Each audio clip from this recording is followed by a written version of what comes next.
do you bow before me, Callan? She asked him. Because you are the keeper, He said. You are our savior. I knew Sierra didn't feel like a savior. She felt so lost, so trapped by her destiny. A destiny which had been forced upon her without her ever having any say in the matter. She felt like she'd been thrown into this whole war, a war she didn't understand, a war that had been raging since long before she'd been born. Sierra, we must hurry. Callan took her arm and led her to the gateway of the treasury. They are coming.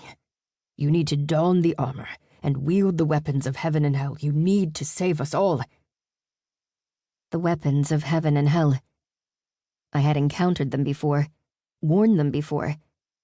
I guessed I was Sierra's successor, a version of her in the present era. The weapons of heaven and hell were immortal artifacts of great power, the power to kill a deity. They were unique among the immortal artifacts in that they could only be worn by someone with balanced light and dark magic, whereas most immortal artifacts could be used by anyone with enough magical might to control them. The memory faded away. Back in my time, I'd reached the end of the broken highway. I looked down into the crater. Beside me, my sister Jin released a deep, uneasy breath. Leda, are you sure you want to go down there? She asked, gaping into the crater. I can't even see the bottom.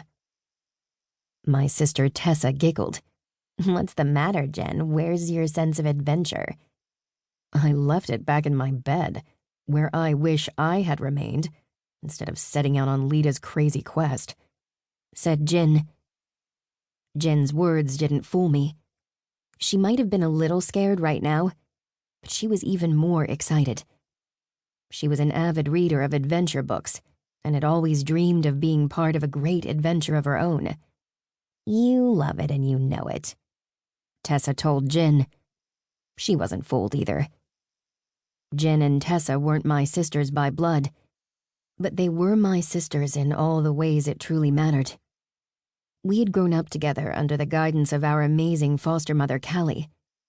It had been a good home, full of love and understanding and guidance. All those things that I didn't get from my blood parents, Ferris, the god of heaven's army, and Grace, the demon of the faith. I looked all around. Most of the lost city had been consumed by the final battle for Earth, and had deteriorated even further in the time that had passed since then.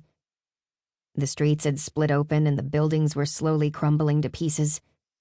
Some of the underground structures were still intact, though. Don't worry, I told Jin. I won't let you fall. I wrapped one arm around her and the other around Tessa.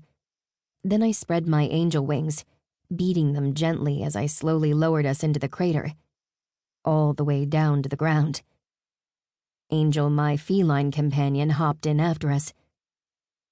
We landed in what seemed to be an ancient airport. This was a time capsule of how things had used to be, a taste of the Earth before the gods and demons, before magic and monsters.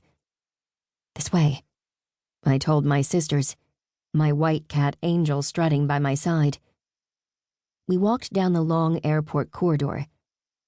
A flash from the past hit me, and I saw Sierra walking down this very same corridor. She was wearing the weapons of heaven and hell, marching into battle. Her armor was silver, just like her wings. In her hand she held a burning sword. Blue flames licked the blade. Magic fire rained down from above. Sierra jumped aside to avoid the blast. I blinked, my mind returning to my own time. I sidestepped several holes in the otherwise smooth ground. Time was a funny thing, though. The holes weren't where they were supposed to be. Not where the magic had impacted the ground in Sierra's time. Who knew what had happened in the centuries since then? Yeah, memories were weird, especially visions from the past. I'd once spoken to Nero about the memories that kept coming to me. He thought someone had buried those memories inside of me, and that the more my magic grew, the more of these buried memories I'd